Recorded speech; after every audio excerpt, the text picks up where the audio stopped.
Buen día, hermanos. Bienvenidos al estudio de la palabra de Dios. Los invito a que dejemos este tiempo en las manos del Señor. Amado Padre, hoy reconocemos que tú eres nuestro Señor y Salvador.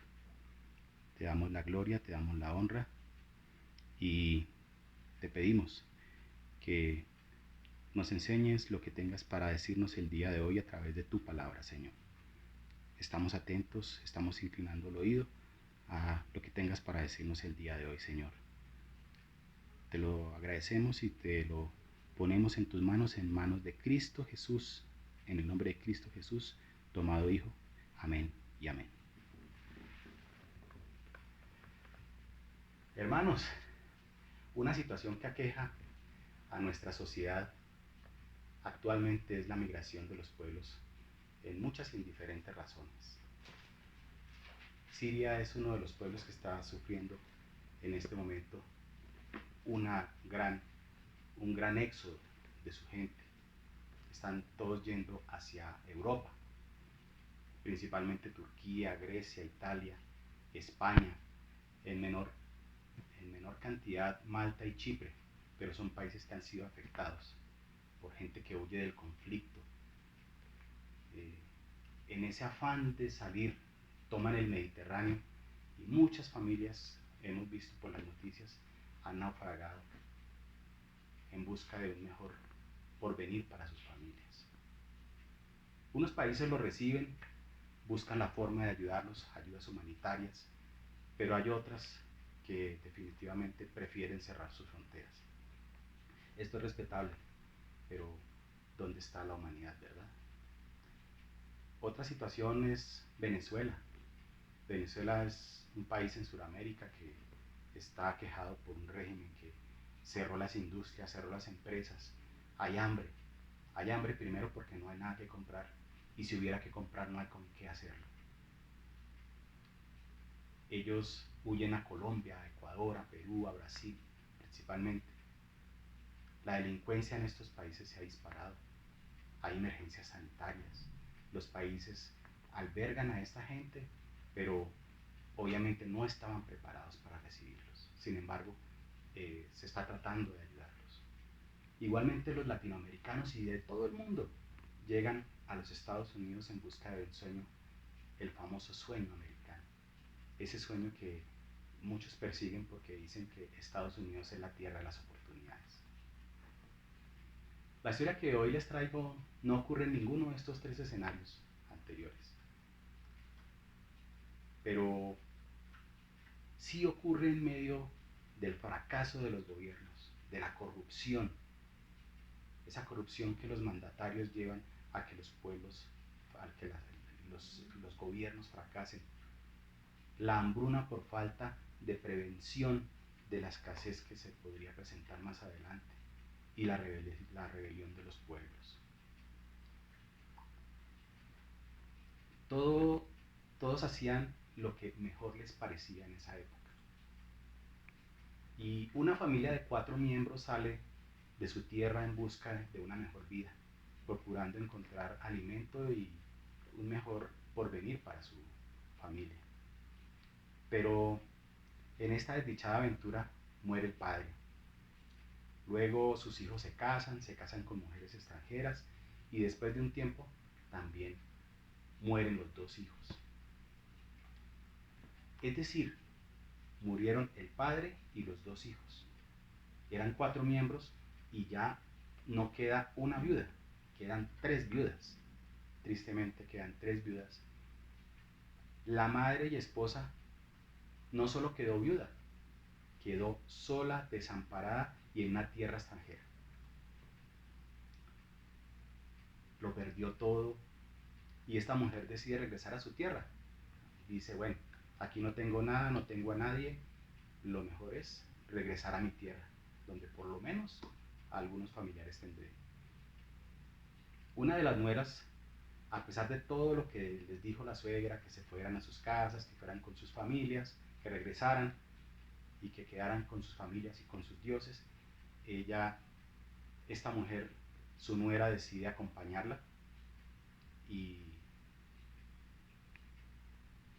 con esto mostró el gran amor y fidelidad a toda prueba, que esa actitud que ella tuvo una gran recompensa después. Les estoy hablando de Ruth. Es una mujer que, estando en su propia tierra, decidió, no le importó dejar todo. Dejó a su madre, dejó a su padre, dejó a su tierra, dejó a sus dioses, dejó todo y fue en compañía de su suegra, fue a acompañar a su suegra. Esa es una historia de amor. Primero el amor fraterno que hay entre Ruth y Noemí, porque obviamente Noemí también quería a Ruth. Y luego el amor que nace entre Boaz y Ruth. El ambiente de la época no eran los mejores. Las cosas no pintaban nada bien. Era el tiempo de los jueces. Y como dice al final del libro de Jueces, todos hacían lo que mejor les parecía según su propio criterio. Ruth, al ser mujer, tenía muchas cosas en contra. Las mujeres, para ser respetables en esa época, deberían tener hijos, y ella no tenía hijos. Deberían tener un marido que la respaldara, y ella estaba viuda.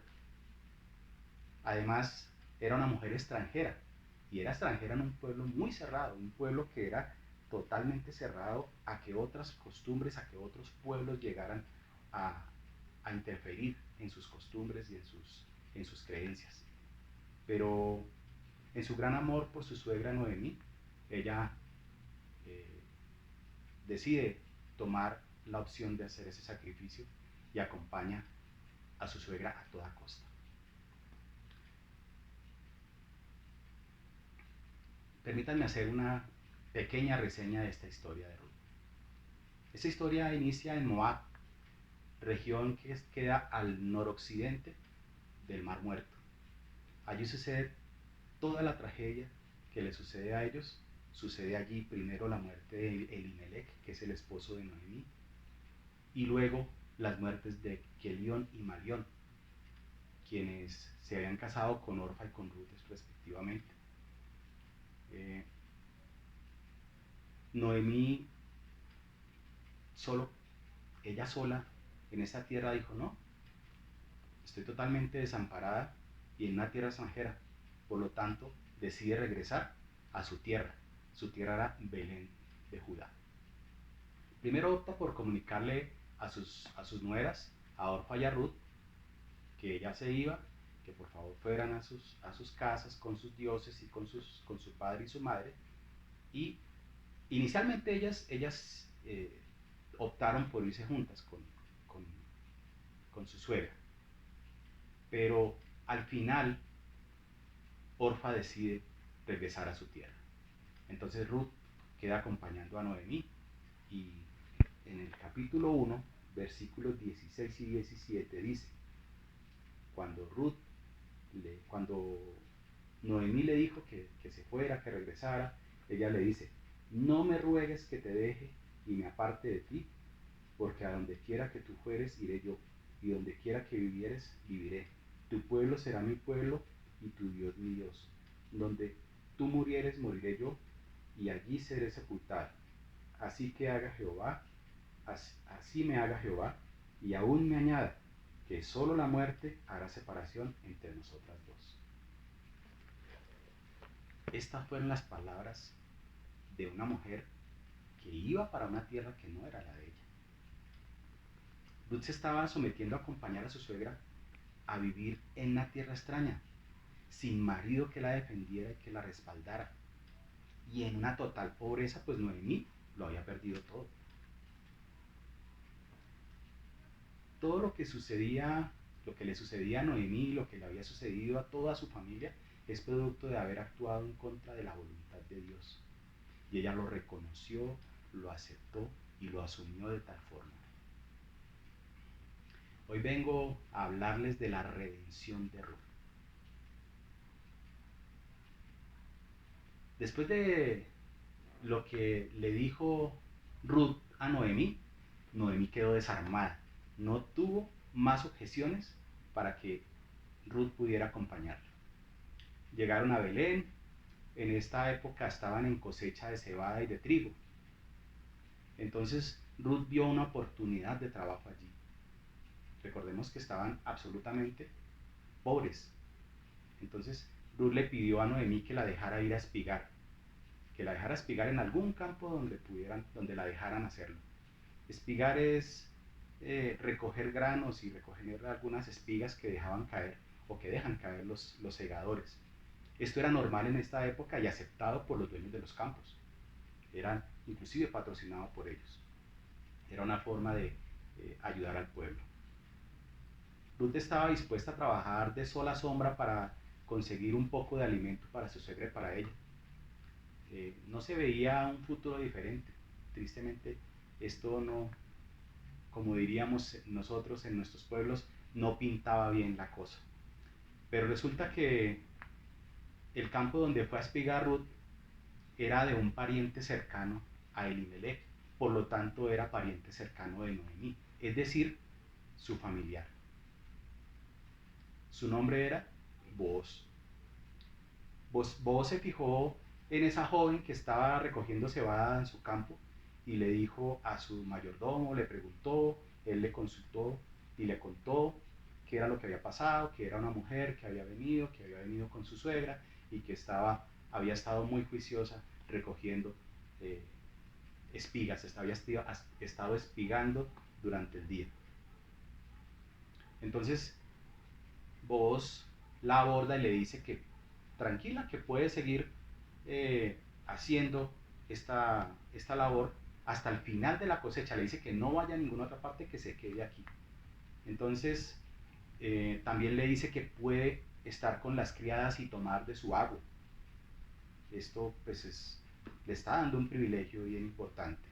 Booz reconoció lo que estaba haciendo esta mujer por su suegra. Está en el capítulo 2, versículos 11 y 12. He sabido todo lo que has hecho con tu suegra después de la muerte de tu marido, y que dejando a tu padre y a tu madre y a tu tierra donde naciste, has venido a un pueblo que no conociste antes. Jehová recompense tu obra y tu remuneración sea cumplida de parte de Jehová Dios de Israel, bajo cuyas alas has venido a refugiarte. Más tarde Booz tuvo un detalle bonito con Ruth. La invitó a que almorzara con él y con sus criados. Comieron un poco de pan con vinagre. Bueno, ella almorzó y acuciosamente, después que terminó de comer, que quedó satisfecha, siguió espigando y lo hizo hasta el anochecer. Booz ordenó que no la molestaran, que la dejaran recoger todo lo que quisiera e inclusive que dejaran caer algunas espigas y algunos manojos para que ella los pudiera recoger. Cuando anocheció, Ruth fue a la casa con su suegra y le contó lo que había sucedido. Le llevó alguna comida que después de lo que ella había comido y había quedado satisfecha, le había sobrado. Y con esto su suegra pudo comer. Y le contó dónde había estado espigando. Oh, sorpresa para Noemí. Noemí se alegró muchísimo porque se dio cuenta que Ruth había estado en el campo de alguien que podría redimirla. Esta historia continúa con las instrucciones de Noemí a Ruth. Le dijo que se bañara, que se acicalara, que se pusiera bonita, que se pusiera su mejor vestido, que debería ir a la era. ¿Qué es la era? La era es un lugar donde se avienta el grano para que quede dentro de la canasta, dentro del sedazo que se está sacudiendo, se vaya al afrecho, se salga al afrecho. Normalmente son lugares muy venteados y queda solamente el grano. Luego el grano es guardado en unos graneros que están muy cerca de ese lugar. Al final de la cosecha se hacía una gran celebración en la que había comida y bebida. Allí Ruth, de acuerdo a las instrucciones de su suegra, debería esperar a que Booz comiera y bebiera. Cuando se acostara, ella debería acostarse a sus pies y le pediría a Booz que fuera su redentor, Ruth obedeció todo según las instrucciones de Noemí. Siguió al pie de la letra todas las instrucciones y después que Booz se acostó, Ruth se acostó a sus pies y él despertó a eso de la medianoche y preguntó, ¿quién está allí? Y Ruth le respondió, esto está en el capítulo 3 y vamos a leer del 9 al 13. Entonces él dijo, ¿quién eres?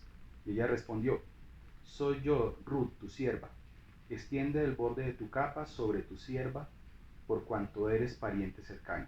Y él le dijo, bendita seas tú de Jehová, hija mía, has hecho mejor tu postrera bondad que la primera, no yendo a buscar de los jóvenes sean pobres o ricos.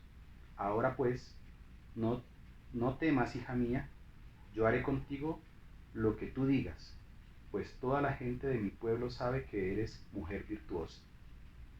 Y ahora, aunque es cierto que yo soy pariente cercano, con todo esto, hay pariente más cercano que yo. Pasa aquí la noche, y cuando sea de día, si él te redimiere, bien, redímate. Mas si él no te redimiere, yo te redimiré. Vive Jehová. Descansa pues hasta la mañana. Cuando volvió Ruth donde Noemí, le contó lo sucedido y Noemí le contestó. Entonces Noemí dijo, espérate, hija mía, hasta que sepas cómo se resuelve el asunto, porque aquel hombre no descansará hasta que concluya el asunto hoy. Noemí se refería al asunto de la redención, que consistía en que cuando una mujer se queda viuda y no había tenido hijos, un hermano o familiar o uno de los familiares más cercanos debía casarse con ella, asegurando que el nombre del familiar fuera restaurado y continuara existiendo en el pueblo de Israel. Hasta aquí el preámbulo de la historia, el marco escénico en el que podemos observar todos los antecedentes. Vos busca al pariente que podría redimir a Ruth. Él tenía que ir al pueblo donde todo ocurría en los pueblos en la antigüedad, ocurría en la puerta del pueblo. Allí se solucionaban los conflictos, se cerraban los negocios y eso fue lo que hizo Booz. Booz fue en espera de su familiar para contarle lo que tenía que decirle. Booz busca al pariente y aparte de eso también busca a 10 ancianos de la ciudad como testigos de lo que va a suceder. Entonces hemos llegado al clímax de la historia. Ese es el clímax, la parte fundamental. Pues obviamente toda la historia es importante, pero aquí es el clímax específico de la historia, porque Booz, aunque Booz quería redimir a Ruth, él se había interesado por ella desde que lo vio por primera vez en el campo de cebada. Sin embargo, él cumple con su deber, hace las cosas como deben ser, porque sabe que hay un pariente más cercano que él. Al ver Booz al pariente, lo llama y le dice que se siente, lo invita, donde están ya los 10 ancianos, y le cuenta lo que sucede. Pero hay algo curioso, él decide contarle la historia al revés. ¿Y por qué lo digo? Vamos a leer capítulo 4, versículos 3 y 4. Luego dijo al pariente, Noemí, que ha vuelto del campo de Moab, vende una parte de las tierras que tuvo nuestro hermano Elimelech. Y yo decidí hacértelo saber y decirte que la compres en presencia de los que están aquí sentados y de los ancianos de mi pueblo. Si tú quieres redimir, redime, y si no quieres redimir, decláramelo para que yo lo sepa, porque no hay otro que redima sino tú y yo después de ti. Y él respondió, yo redimiré. Allí Booz debió quedar algo preocupado, pero él tenía su as bajo la manga. Inmediatamente, esperando desanimar a su contraparte, Booz replica diciéndole, el mismo día que compres la tierra de manos de Noemí, debes tomar también a Ruth la Moabita,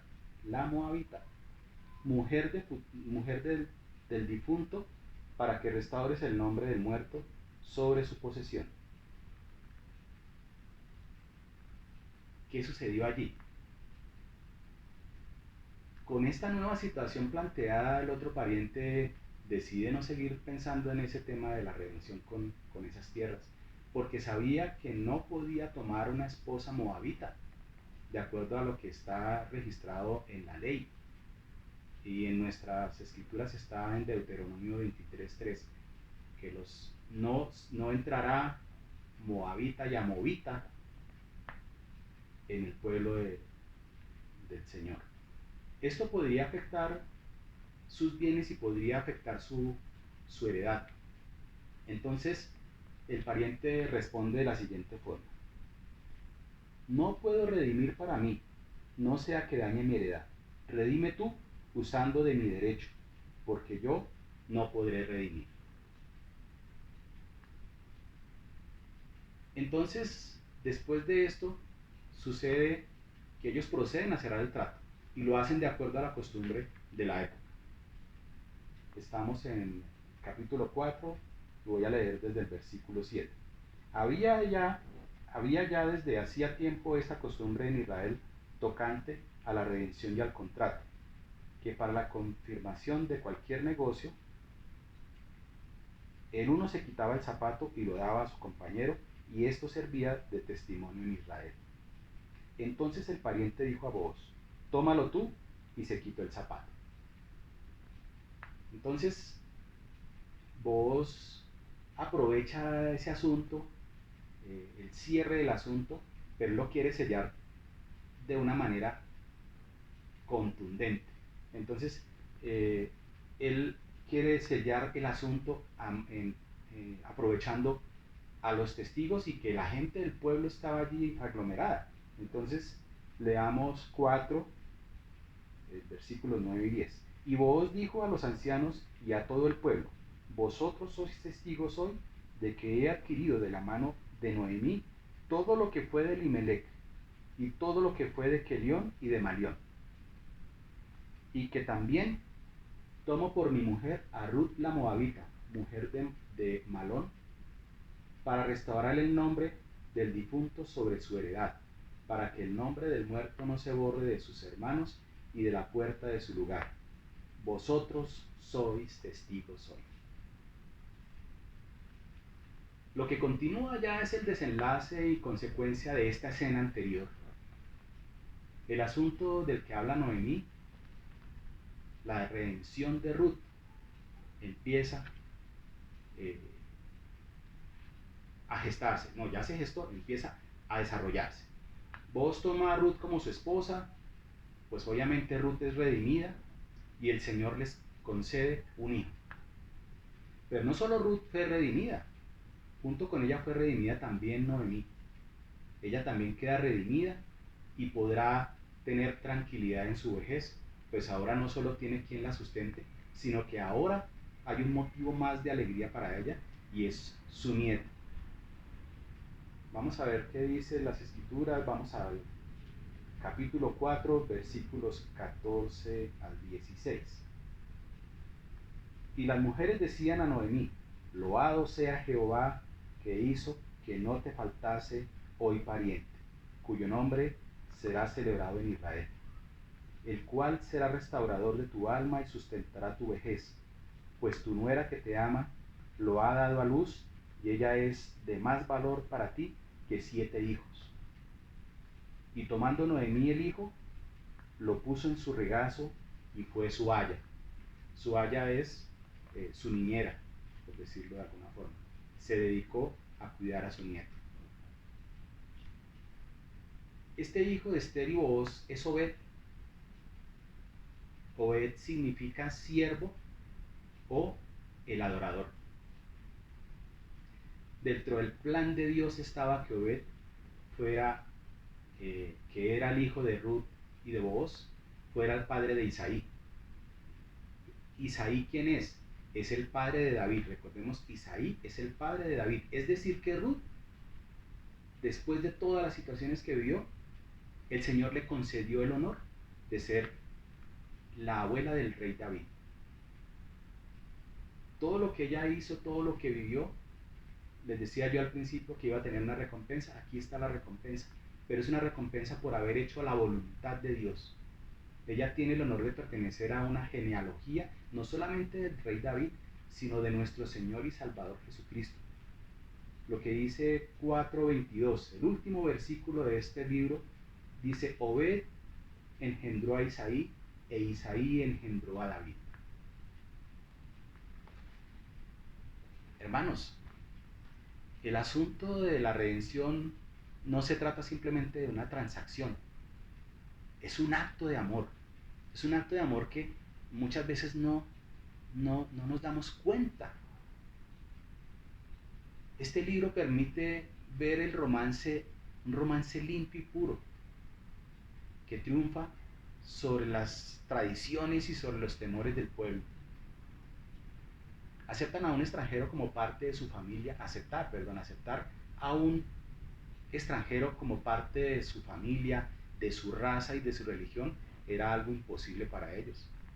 Aunque la palabra amor solamente se utiliza una vez en el libro de Ruth, y específicamente está en el versículo 15 del capítulo 4, está impregnado todo el libro del amor fraterno entre Ruth y Noemí, y termina con la unión que estaba por encima de todos los mandatos del mundo, esa unión de Ruth y Booz, mostrando el amor de Dios en cada una de las situaciones que allí sucedieron. Esto nos permite entender un poco más el gran amor de Cristo por nosotros, el amor que existe en la redención. Entonces la redención no podemos tomarla como solamente algo que tocaba hacer, no, es algo que sucedió por amor. Y qué mejor redención que la redención de nuestro Redentor y Salvador, Jesucristo, que vino como el Redentor perfecto. Si bien el Levítico y Deuteronomio nos enseñan de la redención y del pariente redentor, es el libro de Ruth el que realmente nos deja el único ejemplo claro y abierto de lo que es el redentor, el pariente redentor, en este caso Booz. Es un ejemplo claro que nos permite realmente tomar la dimensión del amor de alguien que redime. Entonces, antes que hacer del libro de Ruth una alegoría, que no es la pretensión, es tener la idea de ver cómo Dios usa una situación normal dentro del pueblo judío y a personas comunes y corrientes para cumplir con sus planes. Y así puede ser con nosotros, pues Dios usa a quien le place y en el momento que quiere. Dios nos está llamando. Los que ya escuchamos su llamado, pues bendito Dios. Pero los que todavía no están convencidos de esa redención que el Señor nos está ofreciendo, yo los invito a que tengan en cuenta que no podemos olvidar que Dios llama a los capacitados a servir también. Todo esto es una cadena, sino que también Dios no llama a los capacitados, sino que capacita a los que Él decide llamar. Entonces, además de todo esto, es interesante ver que este pequeño libro de solo 4 capítulos tiene una indudable relación directa con la venida de Cristo a la tierra. ¿Por qué? Pues Ruth y Booz terminan siendo parte fundamental de la genealogía de Jesús. Eso está en el capítulo primero. Si ustedes miran el capítulo primero de Mateo, allí está, lo primero que empieza es con la genealogía, y allí en los versículos 5 y 6 aparecen Booz y Ruth. Y es un eslabón también en la cadena entre Génesis y la venida de Cristo al mundo. Obviamente, es uno de los eslabones importantes para que esto ocurriera. Todo en la voluntad de Dios. Todos estos protagonistas, Ruth sí fue muy buena, Booz fue muy bueno, pero primero que todo, la gloria y la honra y todo lo que sucede aquí es por la voluntad de Dios. Recordemos que la historia de Ruth sucede durante una época muy difícil en el pueblo de Israel. Era una época oscura. Una mujer se consideraba no digna de ser parte del pueblo de Israel por ser extranjera, por ser de un pueblo pagano, donde tenían otros dioses. Luego de pasar todo lo que pasó, llega al corazón de Dios, perdón, al corazón de su Redentor, que era Booz, por voluntad de Dios. Nosotros también éramos desconocidos, extranjeros, sin esperanzas de salvación. Estábamos alejados por nuestros pecados y no teníamos ninguna otra posibilidad que la condenación. Pero ahora somos redimidos. Hemos sido acercados al trono de la gracia por medio de nuestro Señor Jesucristo, que es nuestro gran Redentor. Y hoy formamos parte de la familia de Dios y estamos en su corazón. Esta historia lleva a reflexionar nos lleva a reflexionar respecto a nuestro Redentor, nuestro gran Redentor Jesucristo. El Redentor debería ser un pariente cercano. Entonces, ¿cómo era un pariente cercano? Dios estaba allá y nosotros estábamos acá, pero no. Siendo Dios, se hizo hombre y vino y vivió entre nosotros. Se hizo igual a nosotros para buscar nuestra redención. Ese Redentor también debía estar dispuesto a redimir, y Él estuvo dispuesto y consciente de su misión todo el tiempo en la tierra. Tenía que ser capaz de redimir, y solamente Jesús podía hacerlo. Es más, otro dato importante: Jesús solamente se llamó Jesús en la tierra. Él vino a tomar su nombre en la tierra cuando vino a estar entre nosotros. Pero el Redentor también tenía que ser libre, y Jesucristo es el único hombre libre de pecado. Pero el Redentor también tenía que pagar el precio, y Jesucristo pagó el precio más alto por nuestra redención. Como les decía, hermanos, la idea no es que este libro lo convirtamos en algo sagrado. No, estamos viendo la obra del Señor en personas comunes y corrientes, porque todo lo que sucedió en el libro de Ruth fue por la voluntad del Señor. Si Booz fue capaz de cumplir con todos los requisitos para redimir a Ruth, Jesucristo de lejos cumplió todos los requisitos para que cada uno de nosotros fuera redimido, para que fuera redimida su amada iglesia.